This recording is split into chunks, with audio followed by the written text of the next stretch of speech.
नमस्कार, आप देख रहे हैं सी न्यूज भारत और मैं हूं आपके साथ ज्योति अरोड़ा। इस खास खबर में आप सभी का स्वागत है। यूपी की सियासत के चर्चे आजकल सबकी जुबान पर हैं और हो भी क्यों ना, देश के सबसे बड़े राज्य में 2022 में चुनाव जो होना है। उत्तर प्रदेश का चुनाव इस बार कई मायनों में खास है। जहां मौजूदा सत्ता पक्ष अपनी सियासी जमीन को और अधिक मजबूत करने के लिए चुनाव लड़ेगी, तो वहीं कई बड़े राजनेता अपनी जमीन बचाने के लिए इस चुनाव को लड़ेंगे। कई नेताओं का तो इस बार सियासी करियर दांव पर लगा हुआ है। इसके लिए तमाम सियासी दल प्रदेश के हर वर्ग के वोटर को लुभाने का प्रयास कर रहे हैं। ऐसे में वो वोटर बहुत मायने रखता है जो निचले तबके से आता है और ग्रामीण क्षेत्रों में बसता है। हमारे संवाददाता ने लखनऊ में ऐसे ही कुछ रिक्शा चलाने वाले मजदूरों से बात की। यूपी की सियासत को लेकर, सीएम योगी के कार्यकाल को लेकर क्या कुछ इनका कहना था, आइए आपको दिखाते हैं ये खास रिपोर्ट। उत्तर प्रदेश में 2022 में चुनाव होना है।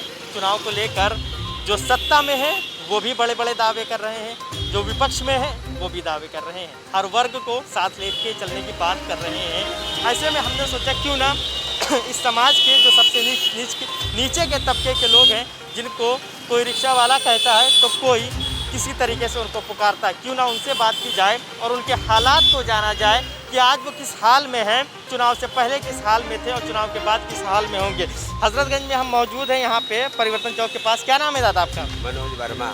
मनोज वर्मा जी, सुबह से रिक्शा चला रहे थे, कितना रुपया कमाया? 60 रुपया कमाया। बस 60 रुपया। अब एक बात बताइए, 200 सवा 200 रुपया लीटर तेल है, दालें इतनी महंगी हैं, 60 रुपये में आप कैसे पालेंगे पेट?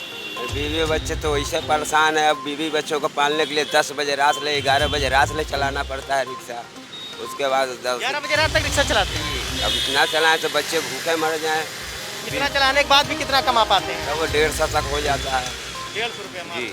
तो 150 रुपये में दवा, इलाज, बच्चों की शिक्षा, भोजन रोज कमाते रोज खत्म हो जाता है। फिर अच्छा। सुबह भागना पड़ता है कमाने के लिए। सुबह उठते ही आँख खुलते ही भागते हैं। कहाँ के रहने वाले हैं? गोरखपुर के। जी। सरकार की तरफ से कोई सहायता मिलती है? कुछ नहीं। कुछ नहीं मिलती। जी। मकान है आपके पास अपना? अपना मकान भी नहीं है, किराए पर रहते हैं। खेती बाड़ी है? कुछ नहीं। कुछ वो भी नहीं है। ना आपके पास मकान है ना खेती है, 100 रुपया मात्र कमाते हैं। तो सरकार तो कहती है कि हम सारी सुविधाएं ऐसे लोगों को दे रहे हैं जो सबसे निचले तबके के हैं। राशन मिलता है, पेंशन मिलता है, कुछ मिला आपको? कुछ नहीं मिला। कुछ नहीं मिला। जी। 2022 में चुनाव होने वाला, क्या चाहते हैं? 2022 में चुनाव होगा तो देखिए। नहीं, आप चाहते क्या है? परिवार अच्छे से शिक्षा हासिल करे, बच्चे परिवार को पाले, क्या चाहते हैं? सरकार से बोलिए कैमरे पे। अब सरकार जो दूसरा बैठे, अगर सही से हम लोग को सुविधा मिल जाए तो वोट उन्हीं को देंगे हम लोग। अच्छा, इस सरकार ने कुछ किया आप लोगों के हित में, जिससे लगे कि हाँ 4 साल में कुछ बदलाव आया है आपकी जीवन में? कुछ नहीं आया। कुछ नहीं बदलाव आया। जी। जैसे 4 साल पहले थे वैसे आज भी हैं। 4 साल पहले भी वैसे रिक्शा चलाते थे, आज भी चलाते हैं। हाँ, चलिए और भी कुछ लोगों से हम बात कर लेते हैं। इधर एक और जो है रिक्शा वाले खड़े, क्या नाम है भैया? सुनील भैया। हाँ? सुनील साहब। सुनील, कहाँ के रहने वाले? सुनील सीतापुर। सीतापुर के रहने वाले। जी। लखनऊ से सीतापुर छोड़ के लखनऊ में रिक्शा क्यों चला रहे हो? तो साहब उधर हमारे तरफ खेती होती है नहीं साहब, मतलब गरीब आदमी हूँ। हाँ। जी, अब यहाँ पे आया हूँ, मतलब गायत्री मंदिर पे रहता हूँ, वो भी कमरा लेके। का भी भाड़ा हो गया 6 महीने का। काम धाम चल नहीं रहा है साहब। 6 महीने से भाड़ा बाकी है? हाँ जी, मतलब दे नहीं पाया हूँ। हाँ। काम धाम चल नहीं रहा है साहब। मतलब इसमें 100-150 रुपया कमाते हैं, मतलब खाना खा जाते हैं, मतलब 50-60 रुपये तो खाना खा जाते हैं। घर क्या भेजते हो? कुछ भेज पाते हो? कुछ नहीं दे पाते हैं साहब, कुछ नहीं, मतलब घर में क्या दे पाए हैं, ससुराल चली गई। परेशान ना हो, रो ना, सरकार से हम तुम्हारी फरियाद कर रहे हैं, आंखों में तुम्हारे आंस लिए हो, तुम आंसू हैं। अच्छा ये बताओ, बच्चे हैं? बच्चे हैं, 1 लड़का 2 लड़की हैं। बच्चों को पढ़ा रहे हो? नहीं पढ़े अभी नहीं है, छोटे छोटे हैं साहब, छोटे छोटे हैं। छोटे हैं तो एडमिशन तब तक हो जाना चाहिए। मतलब कितना एक दिन में कितना कमा लेते हो लोग? मतलब साहब किसी दिन 200 हो जाता है, किसी दिन 150 हो जाता है, उसमें बचता कुछ नहीं है। 100-50 रुपया तो खर्चे हो जाते हैं खाना पानी में साहब। केवल की सरकार से कोई सहायता मिली? कुछ खाली पूड़ी उड़ी मिल गई है साहब, और कुछ भैया नहीं मिला है। मोदी जी कहते हैं हमने सबसे ज्यादा गरीबों की मदद किया कुछ है। नहीं किया है साहब, क्या किए हैं भैया? कुछ नहीं किए हैं सर। अच्छा ये बताओ, उज्ज्वला योजना चलती थी जिसमें फ्री सिलेंडर गैस मिलता था, मिला? नहीं मिला साहब, नहीं मिला। हमको नहीं मिला था। अच्छा, घर में तुम्हारे शौचालय वगैरह बनवाया सरकार ने? कुछ नहीं दिया। कॉलोनी भी आई थी, वो भी प्रधान लोग खा गए। प्रधान कॉलोनी खा गए, शौचालय भी खा गए। हाँ सब खा गए साहब, शौचालय का पैसा खा गए। सब खा गए, शौचालय का पैसा खा गए, कॉलोनी का भी पैसा खा गए सब। हाँ। दिया कुछ नहीं। ये जिम्मेदार लोगों को एक सुनना चाहिए कि मैं ये खबर, ये रिपोर्ट देखनी चाहिए कि किस तरीके से जो प्रधानमंत्री आवास के नाम पे जो गरीबों का पैसा आया, शौचालय के बनने का जो पैसा आया, वो सब गांव के प्रधान खा रहे। क्या नाम है गांव के प्रधान का? वो अब इस समय ओरी लोनिया है जी। हाँ? ओरी चौहान कोई चौहान जी। अब किन हो गए हैं वो बाबा? कहाँ से है, किस पार्टी से? मतलब उसी पार्टी से है, मतलब इधर जो राहुल गांधी है, मतलब हाँ। अब राहुल गांधी उधर के हाँ। उन्हीं की पार्टी से। लेकिन लेकिन ये बताओ सरकार से क्या चाहते हो, कैसी मदद चाहते हो? साहब कॉलोनी वालोनी एक दे दे गरीब को। जैसे हलाई सिंह का लड़का गरीब आदमी हो, वो तो सब जानते हैं। आई थी कॉलोनी, वो भी चली गई। वो भी वो प्रधान खा गए, उनका नाम था जितेंद्र सिंह पहले। ठीक है, अब ओरी बाबा आए हैं, अब देखो वो कहते हैं दे दूंगा कॉलोनी तुमको अगर मिल जाएगी उनके तरफ से, लेकिन कोई देता नहीं है साहब, सब प्रधान ही लोग खा जाते हैं। सब प्रधान। हाँ। अच्छा 2022 में चुनाव होने वाला है, किसको वोट दोगे, कैसी सरकार चाहते हो? अरे साहब हम तो बोलो ना, हाथ ना जोड़ो, बोलो, हक की लड़ाई है तुम्हारी। अरे सरकार आ जाए साहब, हाँ। इसका उसका। अच्छा इस सरकार से खुश हो कि बदल जाए? इससे तो मैं नाखुश हूँ हाँ, साहब। खुश हो। जरूरतें नहीं पूरी हो रही तो खुश कैसे होंगे? चलो ठीक है, हम और भी कुछ लोगों से बात करेंगे। एक महिला है हमको जो यहाँ पे मिली है। महिलाओं का बहुत संघर्ष होता है घर परिवार को पालने में। आप ई रिक्शा चला रही हैं, ऐसा बहुत कम देखने को मिलता है कि जब महिलाएं इस तरीके का काम करें। क्या कारण है जो आप ये कर रही हैं?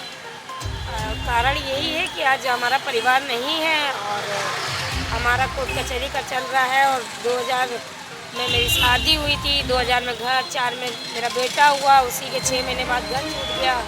बहुत प्राइवेट जगह काम किया लेकिन कभी पूरा ही नहीं हो पाता था। फिर ये रिक्शा निकला, रिक्शे को चलाया। जब रिक्शा चला के हम बच्चे को धीरे धीरे पढ़ने लगे, पढ़ाने लिखाने लगे। फिर दिन पे दिन हमारा जितना सपोर्ट अखिलेश सरकार से मिला उतना ही हम भाजपा सरकार में दुखी हैं।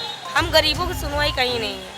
अखिलेश सरकार में काफी सपोर्ट मिला आपको, कह रही हैं। अखिलेश सरकार की ही क्या मिला, कुछ बताएं जरा। अखिलेश सरकार की देन ही ये ई रिक्शा है जो आज हम लोग अपने बच्चे को उठाना चाहे थे, लेकिन आप लोग बच्चे मेरे उठ नहीं पाए। इतनी महंगाई हो गई है, किराया आदमी से 10 रुपये मांगो तो बोलता नहीं 5 ही देंगे।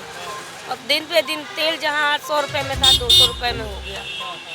महंगाई बढ़ती चली जा रही है। अब ये खुद सरकार देख रही है कि हर चीज़ रिक्शे वाले ही, पुलिस वाले हैं तो रिक्शे वालों को भगा रहे हैं। ओला उबर चली, कोई नहीं कह रहा, लेकिन हम लोगों को जितना संघर्ष करना पड़ा उतना शायद ही किसी को करना पड़ रहा हो। अगर हम बात करें सरकार की, मुख्यमंत्री योगी की, तो वो कहते हैं कि निचले तबके वाले क्या हर कोई खुश है, हम सरकार सबकी मदद कर रही है, सबकी सहायता कर रही है। हमें जब कोई सहायता नहीं। मैं लखनऊ में सबसे पहली लेडी हुई रिक्शा चालक और मुझे अवार्ड सम्मानित किया गया। किसने सम्मान दिया था आपको? अरे ये दिव्यगिरी महाराज साहब मनकामेश्वर के थे, कई पुलिस फोर्स के अधिकारी लोग थे एलोरा गेस्ट हाउस में। फिर हमको आशिंका फाउंडेशन ने सम्मानित किया, काफ़ी लोग हैं, अब इतना तो नहीं मुझे है। और मुझको देखते ही उसके बाद दैनिक जागरण की एनजीओ की लड़कियां निकली रिक्शे पे, उनके बाद धीरे धीरे प्राइवेट निकली, फिर रिक्शा की बंदी हो गई, रिक्शा बंद कर दिया गया। लेकिन मैं संघर्ष करती रही, मैंने रिक्शे को बंद नहीं किया। क्या बात है, मैं तो सुन के हैरान हूँ, क्योंकि सरकार तो कह रही है कि मैं खिलाड़ियों का बहुत सम्मान कर रही हूँ। अभी जो ओलंपिक में जो गए थे उनको इतना पैसा दिया, उनका सम्मान दिया, मगर आप लोगों की स्थिति, इसकी स्थिति क्या? अब तो मैं चाहूँगा थोड़ा खेल पे बात हो कि खेल के आप खिलाड़ियों की ऐसी स्थिति क्यों हुई? सरकार क्या ध्यान नहीं दे रही है? सरकार ध्यान क्यों नहीं दे रही? पहले हम लोगों को गवर्नमेंट की तरफ से डाइट भी मिलती थी, जैसे दूध है, चना है, ये सब मिलता था। और हमारा तो टाइम बीत गया, 20 साल हो गए, लेकिन आज के जो बच्चे तैयार हो रहे हैं कोई गवर्नमेंट उनको सपोर्ट नहीं कर रही है। क्या बात है, आप जैसे कि मैं बैठूँ थोड़ा सा, हम लोग चाहते हैं कि थोड़ा खुल के बात करें। अच्छा, तो कितने दिनों तक आप यहाँ हॉकी खेली? मैंने अब काफ़ी टाइम तक खेला और बताया ना कि मेरी शादी हो गई थी 2000 में। मैं हॉस्टल से रिज़ाइन दे के मेरी मैरिज हो गई। मेरे पिताजी गांव के तो उन्होंने कर दी। तो मैं उस समय ना गोरखपुर से मैं खेल के आई थी, तो मुझे ये पता चला तुम्हारे यहाँ तिलक चल चुका है। तो हमारे तो मेरे पैर पे कुल्हाड़ी कुछ मेरे घर वालों ने मार दी और कुछ मेरे तकदीर ने मारी। फिर मैंने 2007 में BBT इंजीनियरिंग कॉलेज में स्पोर्ट्स ऑफिसर की पोस्ट पे रहे। वहाँ के डायरेक्टर की कुछ वो थी, उसको छोड़ा मैंने, फिर मैंने ऐसे ही धीरे धीरे प्राइवेट किया, अंत में मुझे इस पे आना था। और सरकार की अनदेखी का आप शिकार हुई और 4 बार नेशनल खेलने के बाद आज ई रिक्शा चलाने पे मजबूर हैं। आज ये मेरा पैर फ्रैक्चर है। जिन सवारियों को मैंने बॉम्बे, कलकत्ता और बेंगलोर वगैरह से घुमाया, टूरिस्ट को यहाँ भूल भुलैया वगैरह, उनको फेसबुक पे देखे उन्होंने लोग मुझे राशन भेजे हैं सर। राशन भेज के मुझे खाने को नसीब। परेशान ना हो। हमारी इच्छा है, तो मेरा प्रयास है कि सरकार तक आपकी बात पहुँचे। सरकार की वाकई में एक ये बहुत ही उदासीनता है अधिकारियों के, सरकार की, कि 4 बार ये प्रतिभा है। आप देख सकते हैं कि आज बोले मोदी जी रिक्शा बांटे हैं, रिक्शा बांटे किसको मिला? उन्हीं के ही कर्मचारियों ने निकलवा के और 20-20 हज़ार, 25-25 हज़ार का रिक्शा उसको बेच लिया। लेकिन ये सोचो किसी का गरीब परिवार को बुलवा के और खड़े होके हमारे माननीय मुख्यमंत्री जी अपने हाथों से सम्मानित किए होते तो आज बहुत अच्छा होता। आज हर गरीब दुआएं दे रहा हूँ सरकार को और प्रधानमंत्री, मुख्यमंत्री को ये रिपोर्ट देखनी चाहिए। क्या नाम आपका? मालती मिश्रा। मालती मिश्रा हमारे साथ हैं, जो 4 बार नेशनल खेली हुई हैं। सरकार खेलो इंडिया, फिट इंडिया अभियान चलाती है, मगर उसके बाद भी ऐसे प्रतिभाशाली लोग अपने कहीं ना कहीं ये सरकार की उदासीनता का शिकार है। आज बेटों को भी मैंने उस काबिल इसी रिक्शे से कर दिया, किसी का सपोर्ट नहीं। किसी बेटे का क्या नाम है? आलोक मिश्रा।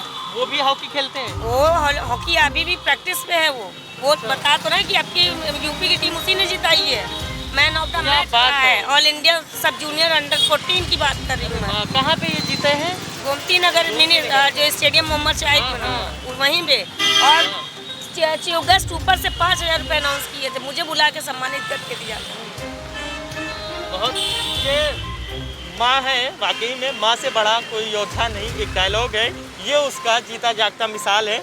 मेरी सरकार से मैं यही कहूँगा कि जहाँ तक मेरी ये आवाज़ पहुँच रही है, इस खबर के माध्यम से वो इसको देखें और शासन सत्ता में बैठे हुए लोग मालती मिश्रा की ज़रूर मदद करें, क्योंकि इनके अंदर इतनी प्रतिभा है और साथ ही अपने बेटे को भी आगे बढ़ा रही हैं। मैं रोड पे सोती हूँ, मेरा घर भी नहीं है।